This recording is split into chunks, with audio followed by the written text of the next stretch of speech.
Bueno, en primer lugar, agradecerles a todos el interés de haberse conectado y en especial agradecerle a los panelistas que aceptaron la invitación de venir a conversar un ratito de este tema que es tan importante y tan complejo para quienes no estamos en él, los que miramos más de lejos los asuntos legales, pero que no hay que ser muy genio para darse cuenta la importancia que esto tiene y la relevancia que cada vez año a año, y más los que estamos en temas económicos, lo vemos, las distintas normativas en estos temas vienen avanzando.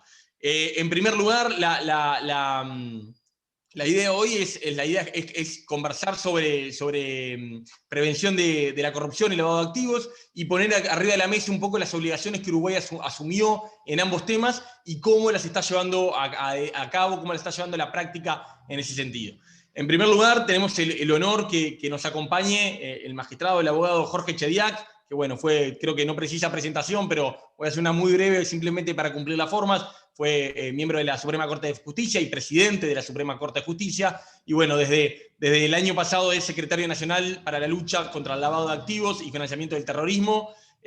Doctor Jorge Chediak, es un honor que nos acompañe. El doctor Chediak va a estar haciendo la apertura y bueno, un poco contando la visión desde el sector público que se maneja en estos temas y bueno, y también un poco ayudarnos a entender quizás un poco las similitudes y las diferencias entre el tema de corrupción, de lavado de activos y un poco entender esto si hay enfoques o presiones internacionales y bueno, cómo Uruguay viene gestionando esto. Así que bueno, después nos van a acompañar también Paula de Pienso y Manuel Leza, que ya tendré oportunidad de presentarlos, pero bueno, sin mucho más, le paso la palabra agradeciéndole muy especialmente al doctor Jorge Chediak.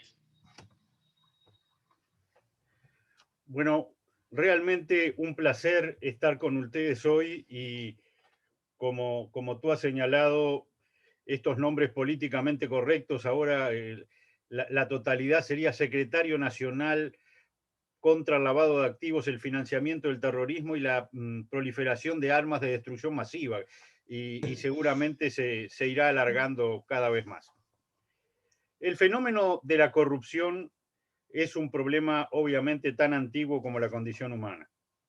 Basta releer la historia universal para constatar que en todas las épocas ha existido esta grave disfunción producto de una conducta no ética que ocurre lamentablemente tanto en las actividades laborales privadas como públicas. El último caso refiere puntualmente al mal uso del poder público por quienes desempeñan funciones en el ámbito estatal y público no estatal. En el mundo globalizado, la corrupción alcanza las transacciones comerciales internacionales en que funcionarios públicos extranjeros y de organizaciones internacionales desempeñan un papel de suma importancia.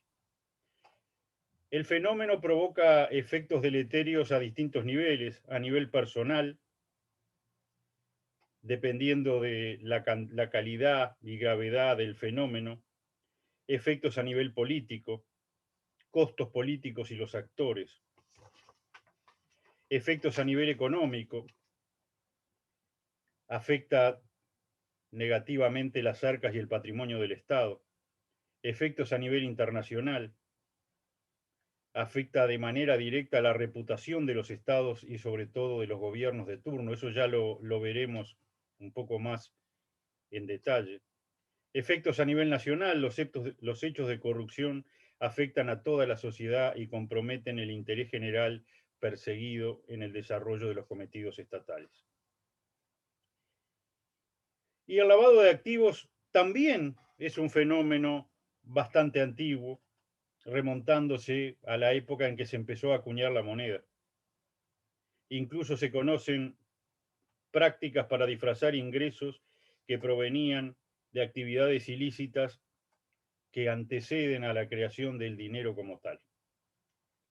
Sin embargo, el concepto de lavado empieza a utilizarse a partir de la década de los años 80 en Estados Unidos, época en que las mafias dedicadas a traficar bebidas alcohólicas crearon una serie de negocios, muchos de ellos efectivamente lavanderías, para esconder la procedencia ilícita del dinero.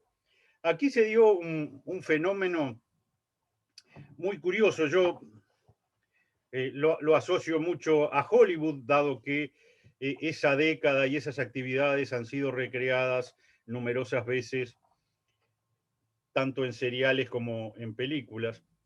Yo tenía un particular apego por una serial que se llamaba Los Intocables, Elliot Ness y sus Intocables, que parecían, por el título, héroes con poderes. Ahora, no eran intangibles, no era que no se los pudiera tocar materialmente, sino que el título y la fama aludía a que eran incorruptibles, no se los podía tocar con dinero, porque básicamente, si bien esa modificación a la Constitución, esa enmienda a la Constitución de los Estados Unidos que se hace a principios de los años 20 para prohibir el ingreso, importación y comercialización de alcohol, estaba revestida de las mejores intenciones. Incluso alguno de quienes estuvieron detrás de este proyecto señalaba que se iban a vaciar las cárceles. Cárceles que curiosamente estaban bastante vacías. Había unos pocos miles de personas privadas de su libertad ambulatoria por haber cometido delitos en todo Estados Unidos. Bueno, el efecto fue en realidad, más allá de ese optimismo inicial, absolutamente el inverso. Por supuesto que el crimen existía, por supuesto que las organizaciones criminales como la mafia ya existían, no tenían reconocimiento formal del Estado. Hasta 30, 40 años después no se reconoció formalmente que la Cosa Nostra o la mafia italiana existían. Pero bueno, sí existían, sí se dedicaban a negocios ilícitos que básicamente eran juego clandestino, eh, las cuestiones vinculadas a la prostitución y similares. ¿Qué pasa con la llamada prohibición? Agrega un rubro enormemente rentable a esas actividades tradicionales y multiplica las ganancias del crimen organizado. Básicamente se llenaron de dinero. 10 años, 15 años después se habían multiplicado los presos y se generó un fenómeno. No es que no existiera la corrupción en los oficiales públicos, en policías, en la justicia, en la fiscalía o en distintos niveles, aduana en Estados Unidos, sino que se potenció el fenómeno de corrupción porque el tener el crimen organizado ingentes cantidades de dinero le permite corromper, le permite aceitar, le permite tocar, salvo a los intocables, tocar a las autoridades y se provocan estos efectos negativos que estábamos hablando. Y bueno, y de allí se acuña de alguna manera el nombre del fenómeno, pero además allí se potenció y bueno, históricamente se sabe que hubo que dar marcha atrás menos de 20 años después y quedó instalado este fenómeno de lavado de activos, que como veíamos responde a la necesidad de la justificación de los ingresos y la posibilidad de incorporar de alguna manera esos ingresos de origen ilícito a la actividad comercial normal. Es también una leyenda, pero cierta, el problema de Alphonse Capone, que tenía un nivel de vida extremadamente rumboso, vivía rodeado de lujo que no podía justificar como obtenía, y básicamente su caída se determinó porque al no poder justificar el origen de los ingresos, no podía hacer declaraciones impositivas y por ende no pagaba impuestos y termina atrapado en esa situación.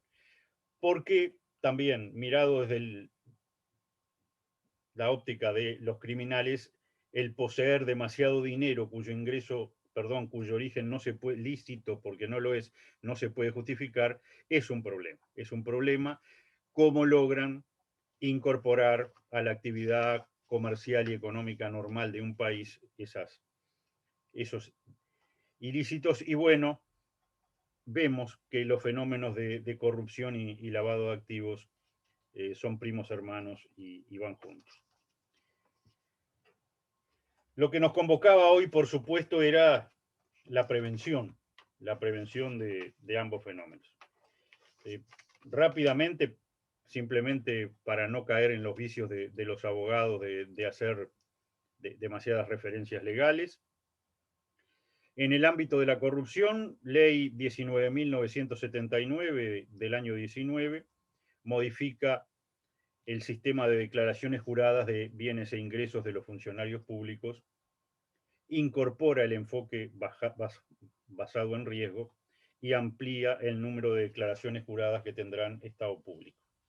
Las declaraciones juradas han sido un mecanismo extremadamente exitoso en el acotamiento de los fenómenos de la corrupción pública. Más allá de que, por supuesto, en lo personal son bastante molestas, uno las tiene que reiterar cada 2 años al ingresar al cargo, al salir del cargo y ese tipo de situaciones, y que en la realidad concreta del Uruguay, nuestra Junta de Transparencia y Ética Pública tiene poco personal y fondos.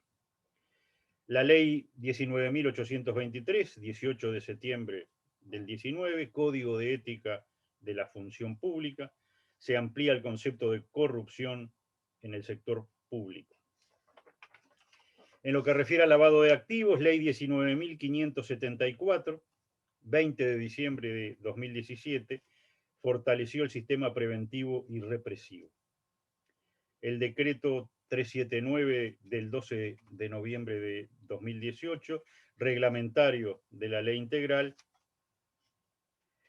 que también larguísimo, para su análisis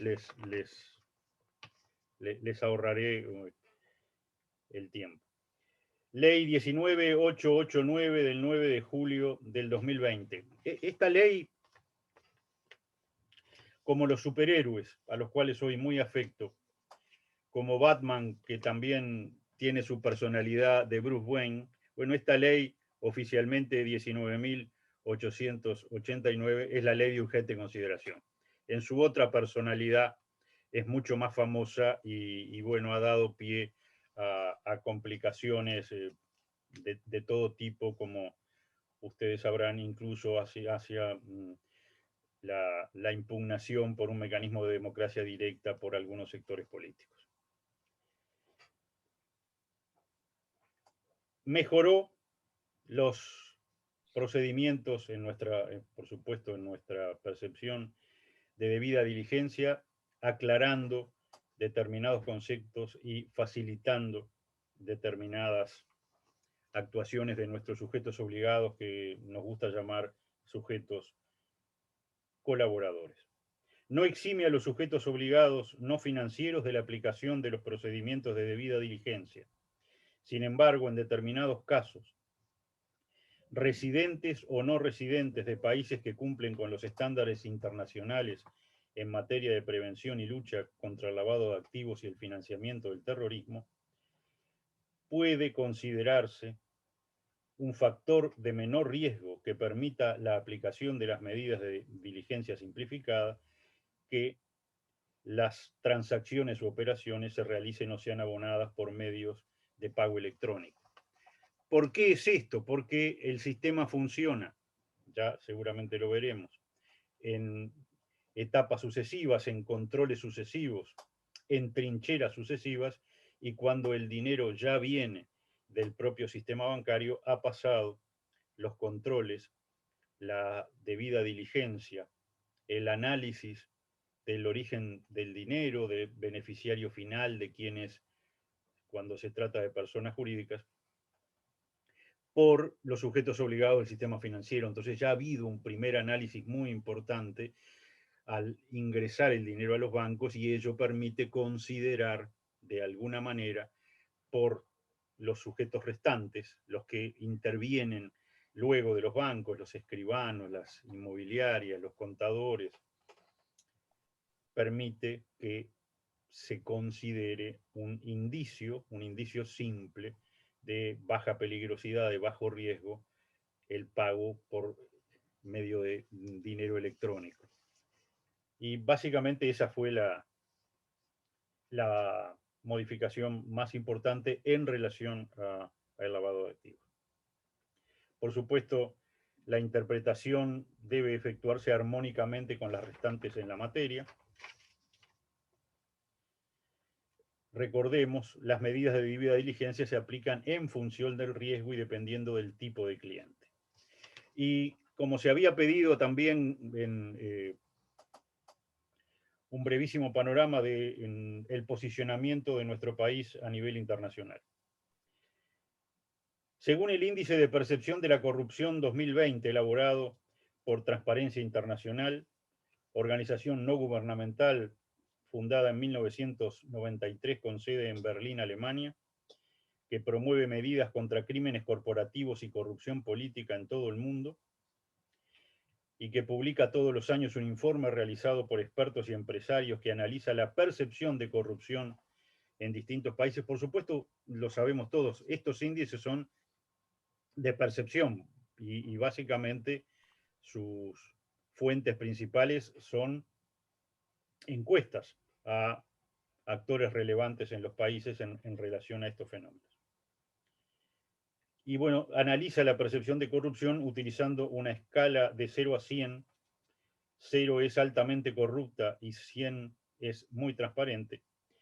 En el 2020, Uruguay es percibido como el país más transparente de América Latina, con un total de 71 puntos sobre 100 posibles, consolidando una posición de liderazgo en la región e igualándolo al año anterior.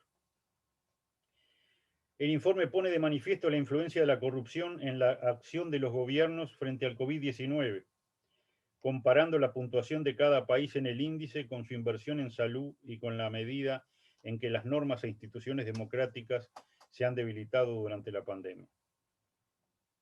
Los países con puntuaciones más altas son inamovibles, Dinamarca y Nueva Zelanda, seguidos por Finlandia, Singapur, Suecia y Suiza. En 2017 Uruguay lideró el ranking en la región. En 2018 también lo hizo con un total de 70 puntos. En 2019 aumentó un punto y en el 2020 se mantuvo en 71 puntos. El buen posicionamiento de Uruguay en gran medida depende del desarrollo de políticas de promoción de la cultura de la transparencia y acceso a la información pública en el país.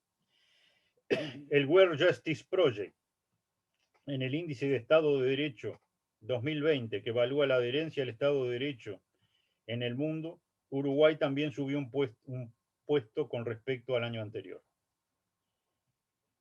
En 2019, Uruguay se posicionó en el puesto 23 de los 128 países que fueron analizados.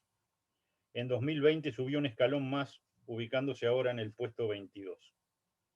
Es el primer país en el ranking dentro de los 30 países de la región de América Latina y el Caribe, seguido por Costa Rica y Chile. Uruguay tiene, en general, en estos rankings internacionales, en las 3 Américas, la medalla de plata.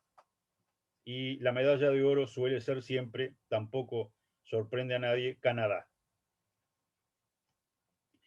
En lo que respecta al lavado de activos, Uruguay fue evaluado en la 4ª ronda de evaluaciones mutuas del Grupo de Acción Financiera Internacional de Latinoamérica, GAFILAT, cuyo informe se aprobó en el Pleno de Representantes de diciembre de 2019. La evaluación mutua implica el análisis de 2 grandes ejes referidos al sistema de prevención. Por un lado, el cumplimiento técnico de las 40 recomendaciones del GAFI, Grupo de Acción Financiera Internacional, organismo madre, es decir, el nivel de adecuación de su marco jurídico e institucional a lo dispuesto por dichas recomendaciones. De los 4 niveles previstos, cumple mayormente, cumple parcialmente y no cumple. Nuestro país cumple mayormente con 23 de las 40 recomendaciones, en tanto obtuvo cumplimiento pleno de 16 recomendaciones. Y se determinó que una no aplica, la 17. El informe reconoce el compromiso demostrado por el país y los importantes avances en la aplicación de medidas de prevención de lavado de activos y financiamiento de terrorismo, ubicándolo en la vanguardia internacional a nivel del cumplimiento técnico de los estándares en la materia. El otro punto evaluado es la efectividad del sistema, es decir, la medida en que el referido marco legal e institucional está produciendo los resultados esperados. La efectividad del sistema se evalúa en base a 11 resultados inmediatos con 4 niveles de calificación. Se ve que les gustan los 4 niveles. Alto, sustancial, moderado y bajo. En este aspecto, no sorprendente, porque somos afectos a normativa muy buena y quizás no tan eficientes en la efectividad y en la aplicación. Bueno, aquí el país obtuvo un grado de efectividad moderado en todos los aspectos evaluados. Bien a la uruguaya, en el medio, ¿no? Esta evaluación satisfactoria es de gran importancia tanto para la economía, recepción de inversiones, como para la actividad financiera, transacciones internacionales, mantenimiento de corresponsalías, etc. Estas calificaciones determinaron la no inclusión del Uruguay en listas de países que no cumplen con los estándares, permaneciendo en lo que se denomina seguimiento intensificado. Estamos bajo observación. Este proceso de seguimiento intensificado implica que al país se le han realizado una serie de recomendaciones específicas para superar las deficiencias detectadas en las que se debe trabajar y cuyo grado de avance y de implementación se informa semestralmente al organismo evaluador. A fin de mayo hicimos el último informe semestral y en lo personal para la Secretaría nos hubiera gustado informar más avances de los que hemos tenido, pero lentamente vamos avanzando. En suma, el país cuenta con un sistema bien cimentado y en funcionamiento al que se le deben realizar ajustes y mejoras en la aplicación práctica. En este punto, el trabajo coordinado entre el sector público y el privado es fundamental para mejorar el nivel de eficiencia del sistema en los aspectos más relevantes que fueron señalados por el organismo evaluador.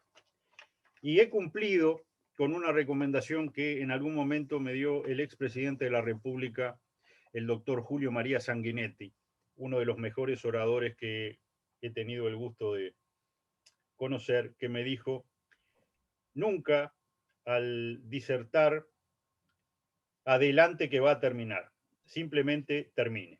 Muchas gracias.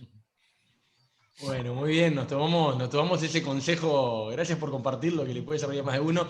Muy interesante, doctor, creo que fue una muy completa aproximación al tema y sobre todo de cómo desde Uruguay estamos parados en los distintos rankings, en las distintas normativas, un poco para ahondar un poco. Le vamos a dar la palabra a Manuel Levesa, que básicamente va a comentar los aspectos más relevantes de la Convención de las Naciones Unidas contra la Corrupción, que se aprobó en Uruguay mediante la ley 18.056, comentando la aplicación de la Convención en la normativa interna de Argentina y otros países de la región.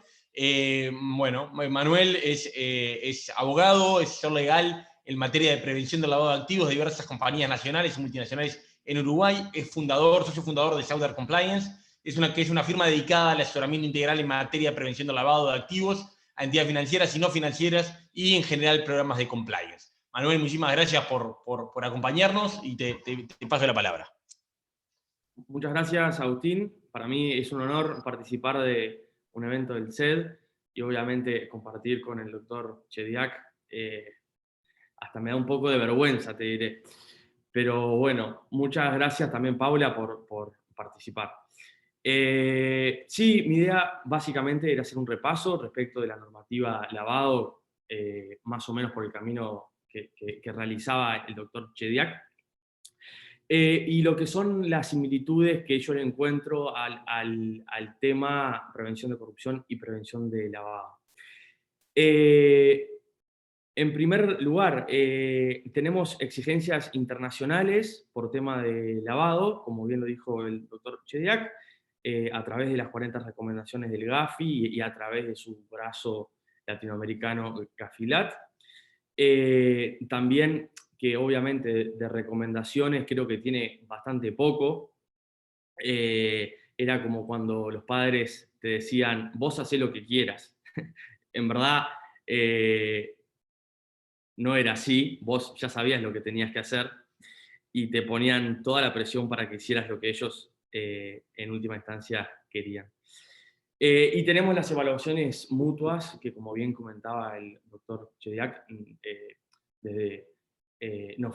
salvamos el examen con buena nota, así que eso está genial. Y Uruguay tenía una mala imagen, una reputación en tema de lavado no tan buena, obviamente a través de la 19574, a través del decreto reglamentario que baja a tierra un montón de conceptos que muchas veces quedaban en el aire.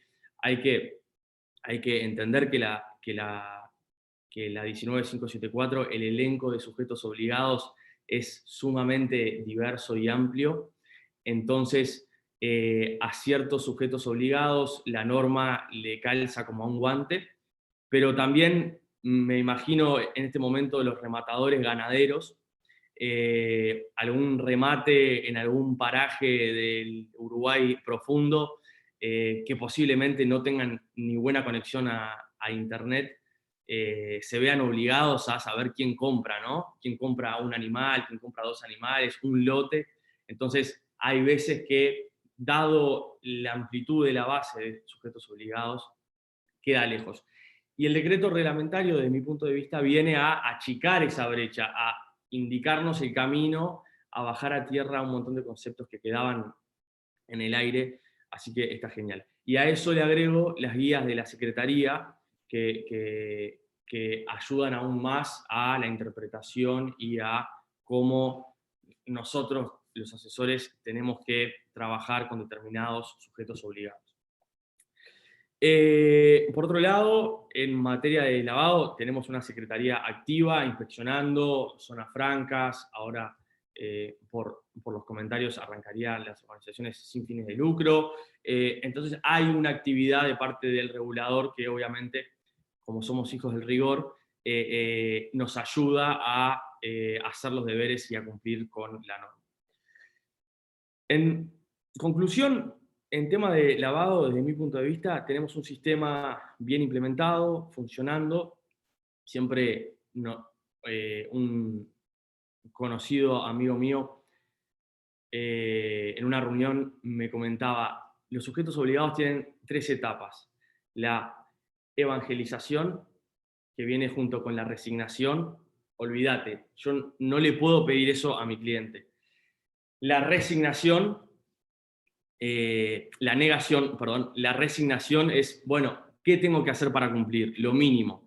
Después, sofisticación, que es cuando alguien te llama y te dice, Manuel, se me ocurrió una idea, ¿por qué no hacemos esto de esta manera? Y fíjate vos que nos cubrimos de este tema y del otro. Y me parece que ya estamos en la segunda etapa y en la tercera, ya no queda gente en la primera etapa. Respecto a la corrupción, la similitud que yo le veo con el tema de lavado es que son exigencias de afuera. Hoy en día, Uruguay, creo que producto de la imagen que tiene, como comentaba el doctor Chediak, no estamos legislando en ese sentido como así lo ha hecho la región, ¿no?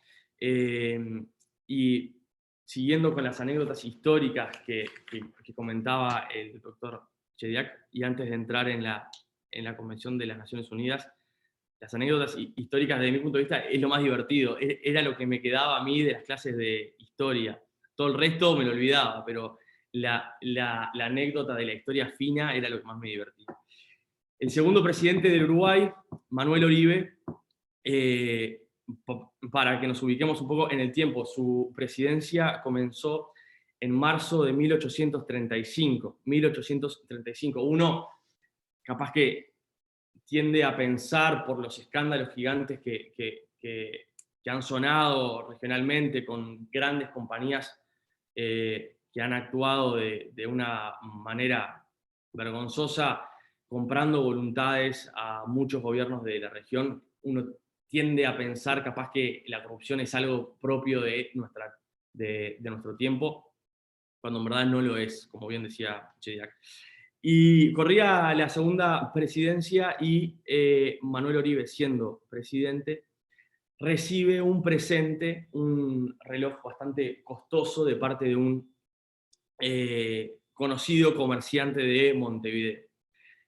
Y Oribe se lo devuelve sin siquiera abrirlo, con una carta que recomiendo que la lean porque es durísima, pero está muy buena, concreta, en donde básicamente le dice que le tiene que devolver ese regalo porque en caso de aceptarlo, él quedaría obligado a realizar algún tipo de favor y producto del cargo en el que se encuentra no es posible porque él es un hombre republicano. Entonces, ¿qué quiero destacar? Número uno, es un tema que existe de hace muchísimo tiempo, no es un tema propio de nuestra época. Y por otro lado, también que los parámetros de lo que está bien y lo que está mal ya se sabían de hace mucho tiempo y creo que ya todos lo sabemos, ¿no? Pero bueno, yendo ya a la parte internacional de lo que son las obligaciones que asumió Uruguay, tenemos la Convención de las Naciones Unidas contra la Corrupción del año 2003, que fue aprobada mediante la ley 18056 del 2006. Y por otro lado tenemos la Convención Interamericana contra la Corrupción, de la OEA, del año 96, que fue aprobada mediante la norma 17.008 del año 98. Y quiero resaltar algunos puntos de la Convención de las Naciones Unidas que me parece que tiene algunos puntos interesantes o disruptivos en lo que es nuestra cabeza, capaz que de derecho clásica, ¿no? En primer lugar, los Estados partes, y que obviamente confirmaron la Convención contra la Corrupción, se comprometen a legislar en materia de soborno en la actividad privada. Uno se imagina que la corrupción, todo es lo público, los públicos son los malos, los públicos son los corruptos, es a ellos a los cuales hay que ponerles el foco, y no es tan así. La corrupción es mucho más amplia, existe la corrupción entre los privados. Existió un proyecto de ley presentado hace algunos años, bastante escueto en su contenido, en donde se intentaba tipificar como delito la corrupción entre los privados, quedó encajonado. Y por otro lado tenemos la responsabilidad penal de las personas jurídicas. Lo que dice la Convención básicamente es que los Estados partes se comprometen a tipificar como delito la promesa, el ofrecimiento o la concesión de un beneficio indebido que redunde en su propio provecho con el fin de que actúe o se abstenga de actuar. Es decir, la compra de voluntades por parte de sociedades, por parte de personas jurídicas. Y por el otro lado, la contracara de la misma moneda es tipificar como delito la solicitud o la aceptación. Entonces, tenemos, digámosle, castigo para las dos partes que participan del negocio, del hecho corrupto en sí.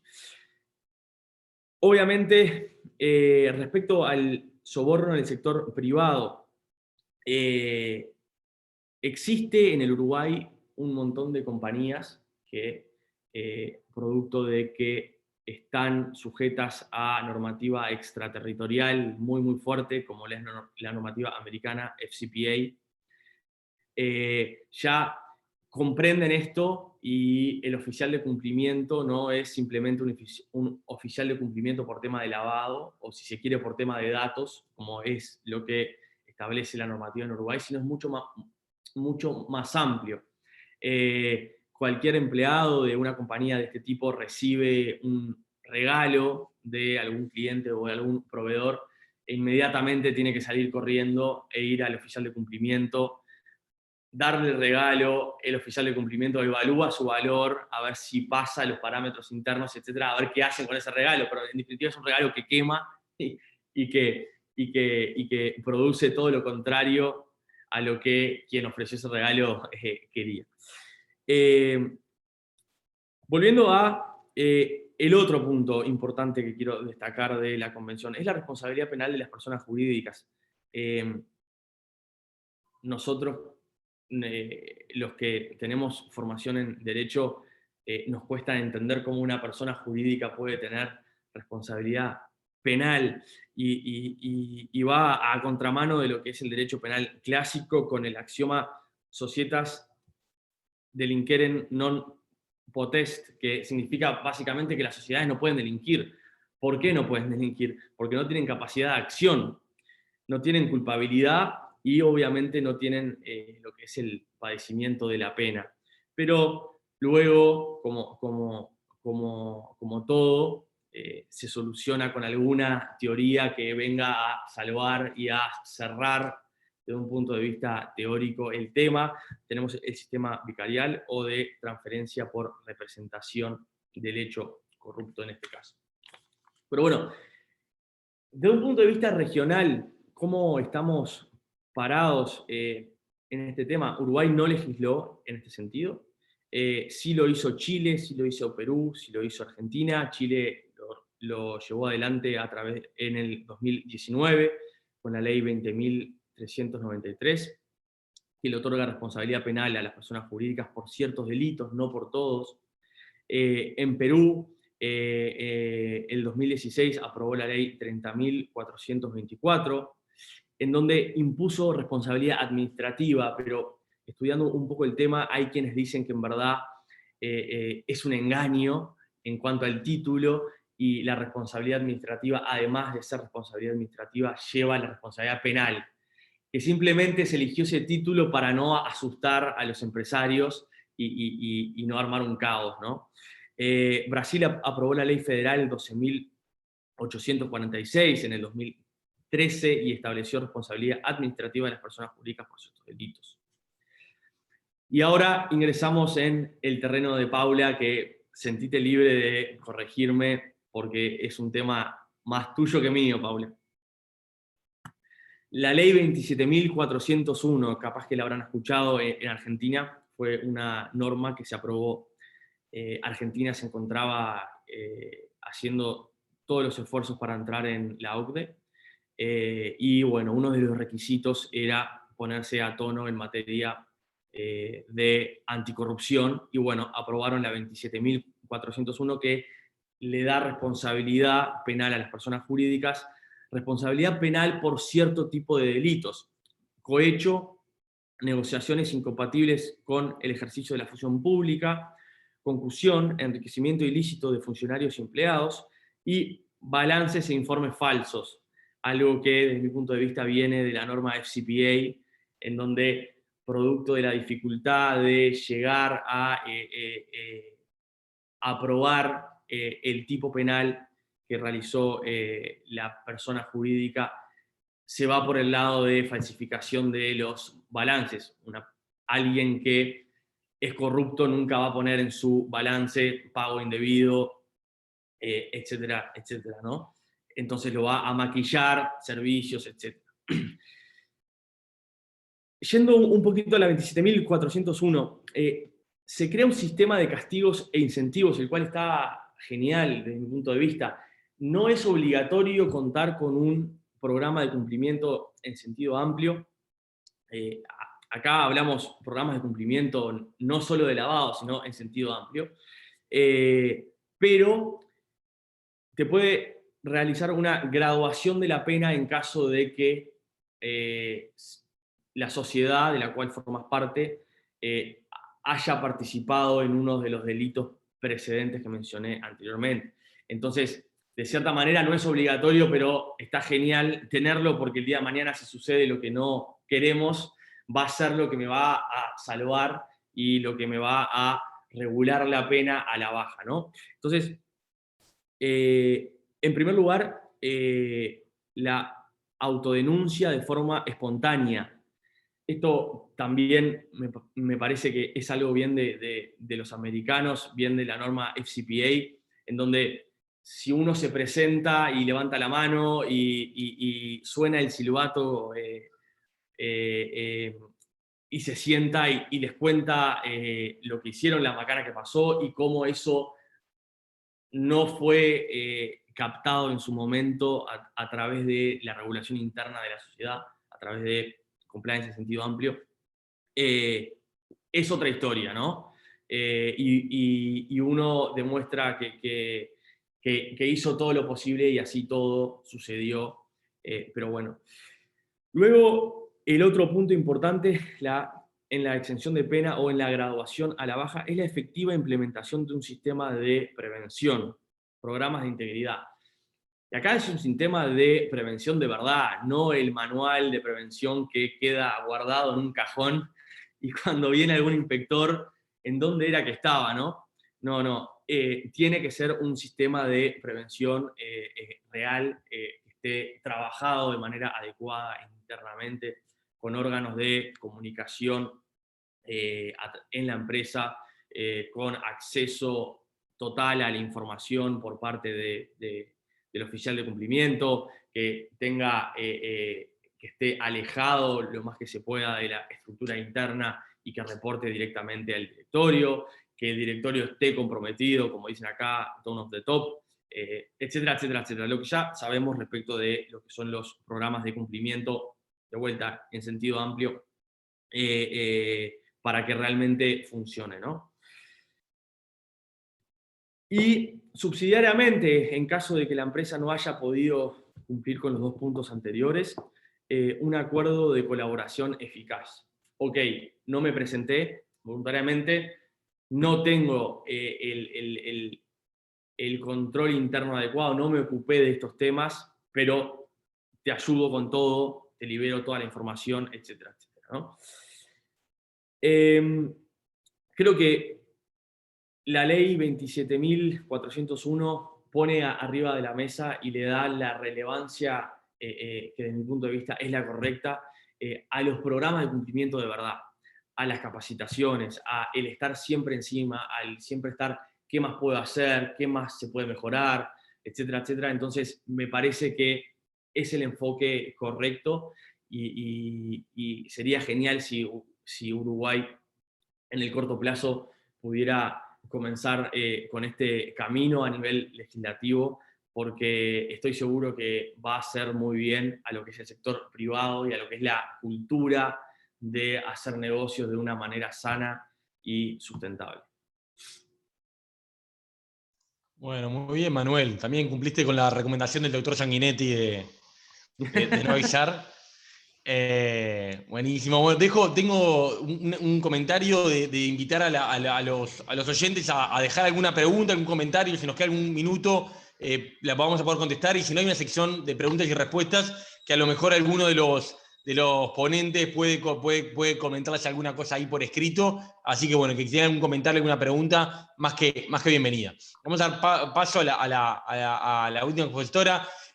Paula Di Prienzo aportará su experiencia de haber aplicado programas de compliance, de integridad en la administración pública argentina, siguiendo la normativa aprobada en los últimos años. En especial, Paula lideró el tema en Aerolíneas Argentinas durante los años, la gestión previa, logrando, la verdad, muy buenos resultados en cuanto a la percepción que tenía de la empresa. Paula nos hace el honor de acompañarnos, está conectada desde Argentina, es socia de Crearis Latam, especializada en compliance, transparencia y control interno, con trayectoria en empresas como Aerolíneas Argentina y Tenaris. Es contadora pública, certificada en auditoría interna, compliance, investigación de fraudes, miembro de la comisión directiva del capítulo argentino de la Asociación de Examinadores de Fraude Certificado, y es docente de programas de posgrado en Argentina y en el exterior, y entrenadora en el programa de empresas para empresas de la Alliance for Integrity. Así que, Paula, muchísimas gracias por habernos acompañado, y en especial creo que nos va a enriquecer mucho tu experiencia directamente en la práctica, no solo en la teoría, sino en la práctica, de aplicar esto que a veces suena tan bien, pero es tan difícil de bajar a tierra. Bueno, muchas gracias. Bueno, muchas gracias inicialmente por la invitación a participar. Es un honor estar acá, bueno, con el doctor Chedeak, con Manuel, con Agustín. La verdad que es un tema muy apasionante, lo que venimos escuchando, y da para horas de charla y de profundización.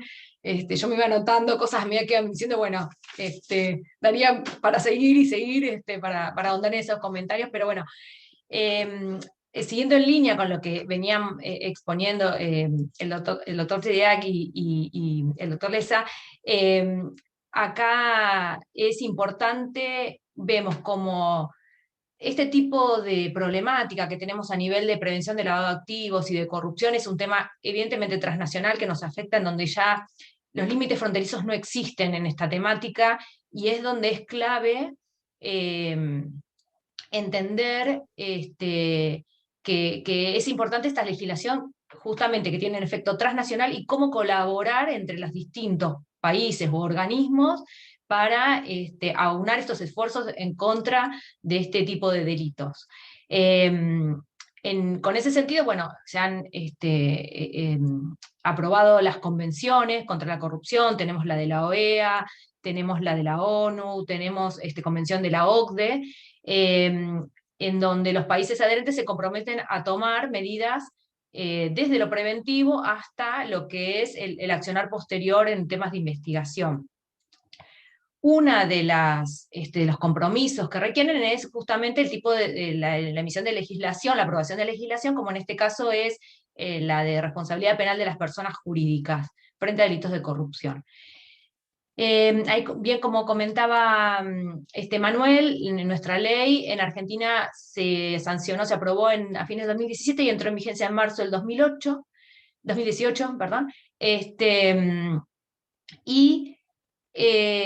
En esto también es clave, y esto es en mi experiencia, cómo el Estado acompaña al privado o al público, en la parte que le toque, en la implementación de esta legislación, ¿no?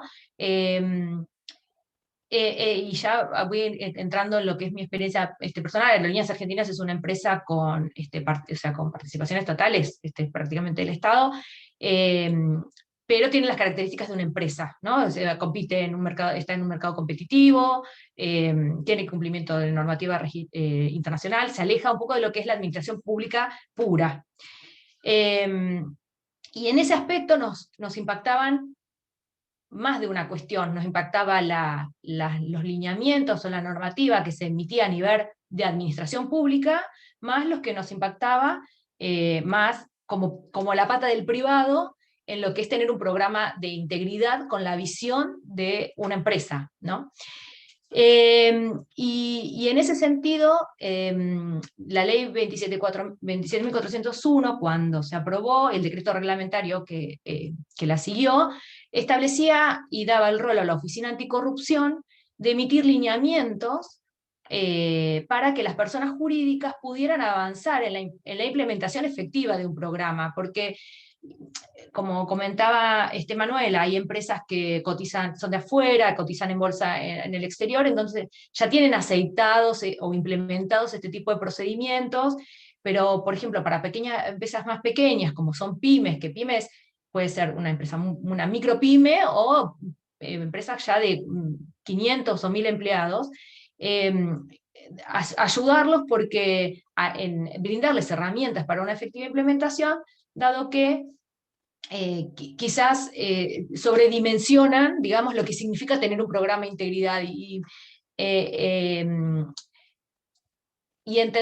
ayudar a entender que esto es de acuerdo a los recursos y a la dimensión propia de la empresa, ¿no? El enfoque basado en riesgos que comentaba el doctor Chediak al inicio, que es el enfoque que está teniendo todo este tipo de legislación, ya sea en prevención de lavado de activos, como en materia anticorrupción, es entender cuál es mis riesgos, mis principales riesgos, y enfocarme en eso. No va a ser los mismos riesgos lo que tenga una empresa multinacional que una pyme que trabaja solo a nivel local. Obviamente que si contrata con el Estado, el tipo de riesgo que tiene es otro tipo o mayor de alguna forma. Entonces, en ese sentido, desde a lo que es propiamente la implementación de un programa de integridad, la Oficina Anticorrupción lanzó unas guías de implementación de un programa de integridad, dando lineamientos, y lo bueno es que están escritos en llano, digamos, ¿no? Como para que la empresa común pueda entender y ponerse en situación y avanzar en cada uno de los pasos, de los componentes que la ley establece, que considera que tiene que tener un programa de integridad. Hay 3 que son obligatorios, que son los relacionados con políticas de integridad, integridad en los procesos licitatorios con el Estado y la capacitación, que es lo que comentaba Manuel. Y después deja otra serie de elementos, como tener un oficial de cumplimiento, el análisis de riesgos, una línea de denuncia, investigación, los deja como opcionales, pero a mi criterio es como medio ambiguo dejarlo como opcionales, porque difícilmente yo puedo tener un buen código de ética si no hice mi evaluación de riesgos de la empresa. Entonces, yo creo que lo que se apuntó es a dejar aquellos como obligatorios que sí o sí me arrastran al cumplimiento de otros de los que tengo como opcionales. Entonces, desde la Oficina Anticorrupción se lanzaron estos lineamientos para implementar a nivel general y después uno específico para pymes, en donde baja un poco el nivel de lo que podría ser la realidad de una empresa más pequeña. Ambos lineamientos están enfocados o orientados a lo que son las mejores prácticas internacionales. Y bueno, en el caso de aerolíneas lo que hicimos, no estaban todavía estos lineamientos implementados, pero bueno, fue buscar tener un programa acorde a los estándares internacionales, por el tipo de compañía del cual estamos hablando. Es una compañía que es internacional y requiere un programa de integridad acorde a su estructura por la cantidad de empleados y el tipo de riesgo que enfrenta. En ese sentido, también tuvimos desde la parte sería de jefatura de gabinete, que se emitieron para todo lo que eran empresas del Estado, unos lineamientos de buen gobierno corporativo, ¿no? O sea, y acá eran una serie de recomendaciones que se emitían a todas las empresas del Estado sobre qué consideraba que tenían las características que tenía que tener un buen gobierno corporativo a este tipo de empresas. Y como comentaba Manuel, es lo que te dice, era como lo que te dicen los padres, yo te lo recomiendo, pero vos fíjate, o sea, era un comply or explain. ¿Cumplís o me explicás por qué no cumplís? Claro. Y cada eso teníamos que reportar en forma trimestral por cada uno de los puntos establecidos, que las temáticas eran integridad, o sea, como títulos, integridad, transparencia, sustentabilidad, desempeño económico, alta gerencia, política de compras, transparencia en las compras, y auditoría y control. Entonces, para cada uno de esos lineamientos, todos estos documentos están disponibles en forma pública, para quien los quiera ahondar un poco más.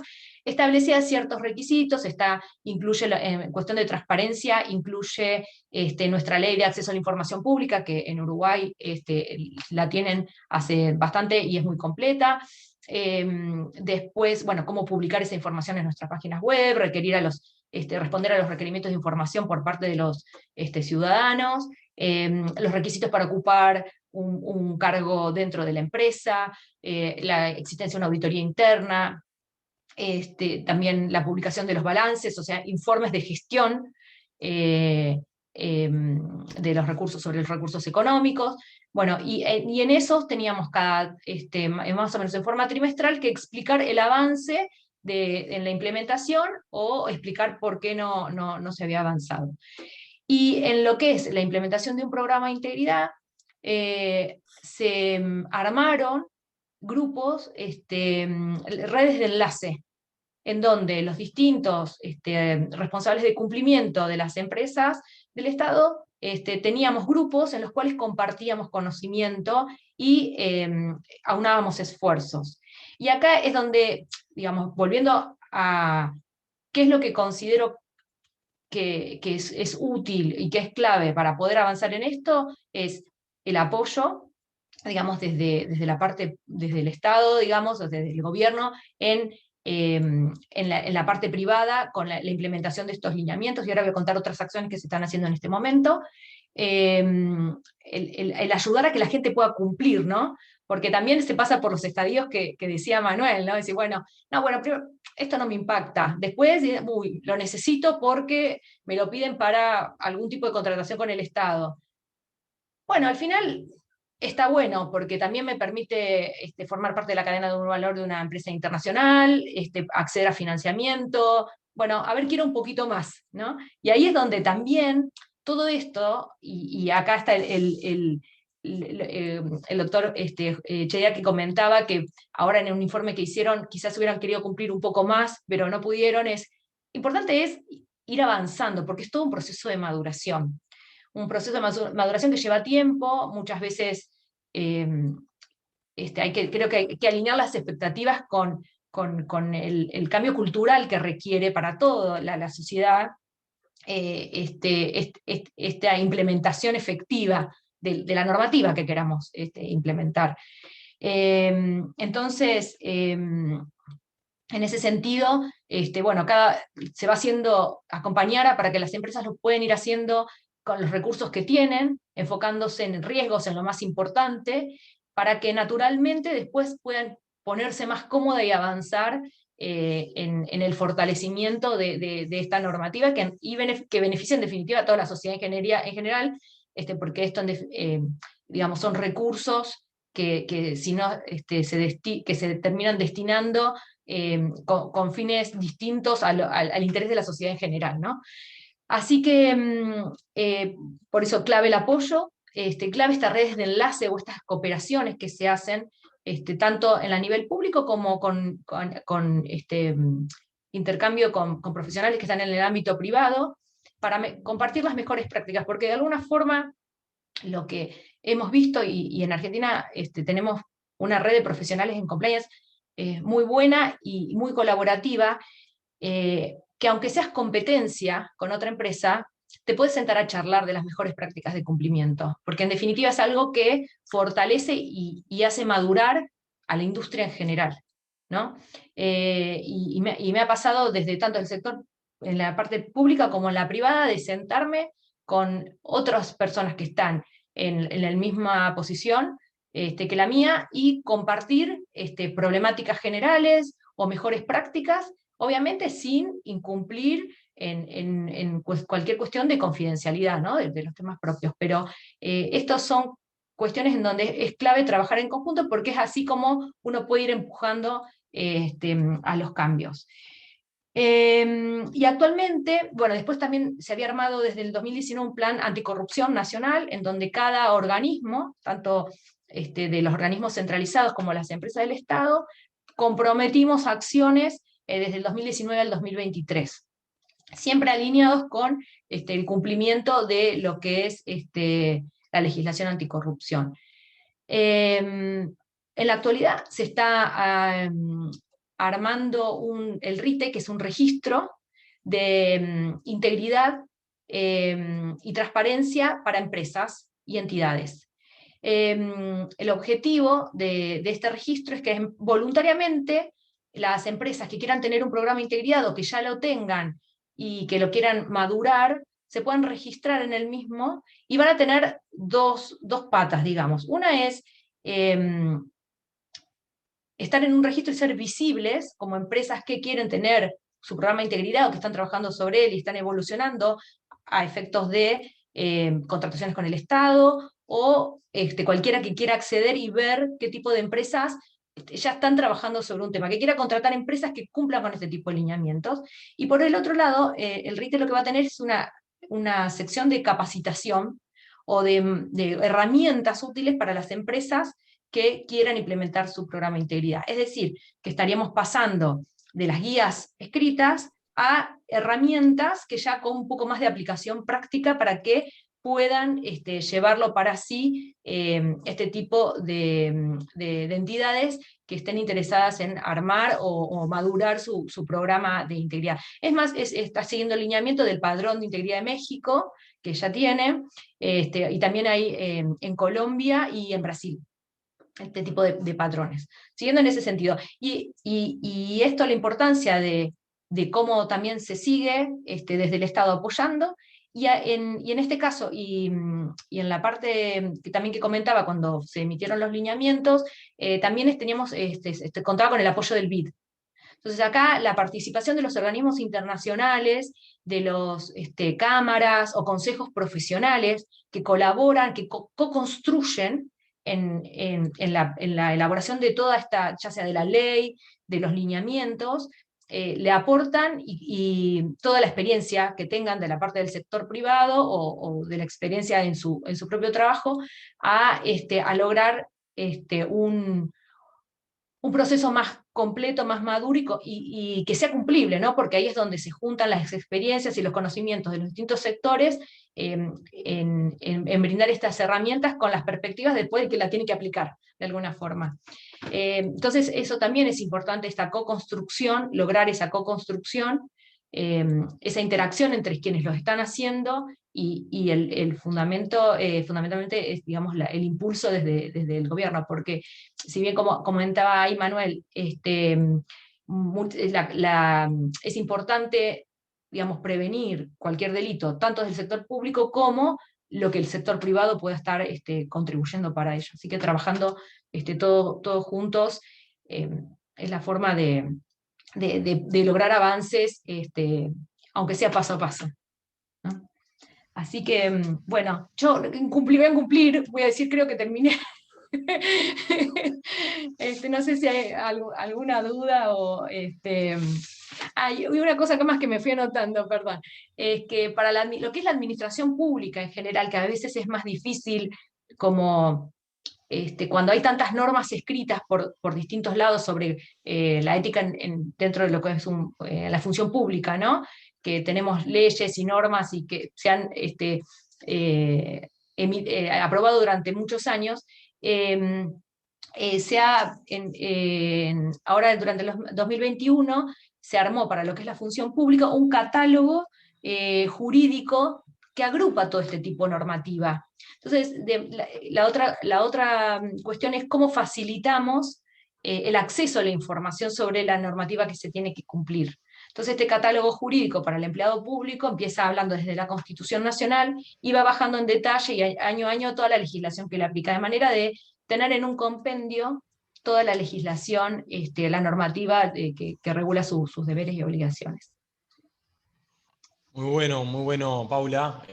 Muy interesante la visión desde el terreno y de la práctica y bueno, de chocarse con los problemas que uno se choca más allá de la normativa. Ya estamos medio pasados de hora, pero tengo dos preguntitas que me gustaría darle lugar.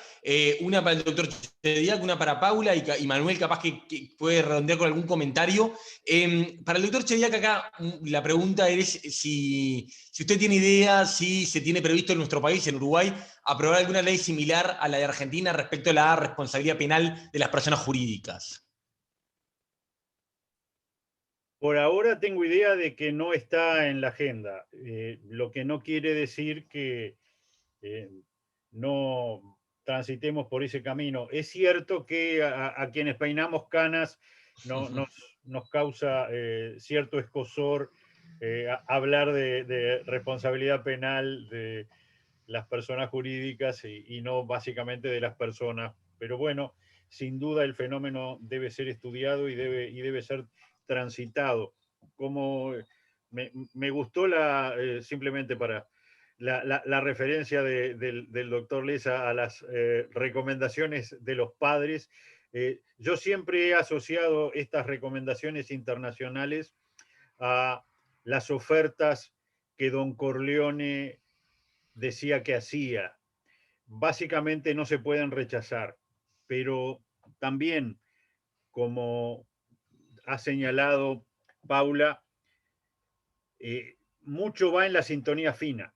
No se pueden rechazar las recomendaciones, pero sí se pueden personalizar a la realidad de cada país, de cada sector, porque también básicamente no podemos quedarnos en eso tan latino de cumplir en la forma, de dictar las normas, de dictar la reglamentación, y después vemos que por estos lares quiere decir, y después vemos cómo las cumplimos o si las cumplimos. La idea es que básicamente las aprobemos y luego, con sentido común, con raciocinio, con la menor cantidad de molestias. Básicamente hay que tener claro que los costos y las molestias para todos los sujetos obligados, tanto en la normativa de prevención de la corrupción como en la normativa de prevención de lavado de activos y financiamiento de terrorismo, son muy altos.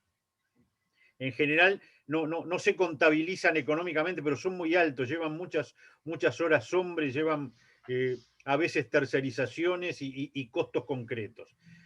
Por lo cual, básicamente todos debemos tratar en conjunto de ponernos de acuerdo en cómo hacerlo con el menor costo posible y con la menor cantidad de molestias posibles, y sobre todo no desconfiando unos de los otros, no pensando que los otros sectores, privado, público, los distintos colectivos son el enemigo. Básicamente, en todo esto, los enemigos son los delincuentes y los corruptos. Todos los demás estamos de este lado del mostrador, por lo cual, como señalaba Paula con gran acierto, tenemos que trabajar en conjunto. Gracias.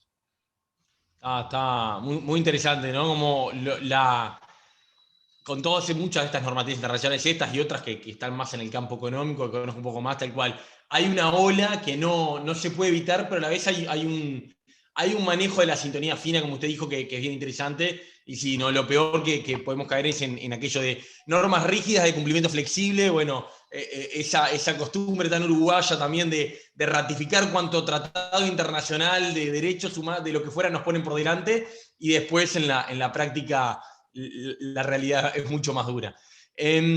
Para Paula, un poco la pregunta que surgió, y también te invito a hacer algún comentario general de esto que decía el doctor, o alguna otra cosa que haya dicho del doctor Leza, es sobre cómo fue la aplicación del compliance con grupos de poder, en particular capaz que pensando en los sindicatos, en la experiencia de líneas argentinas, como bueno, un sindicato que también desde este lado del río vemos que cómo fue esa experiencia, si fue simple, cómo, en particular, ¿qué tenés para comentarnos con eso?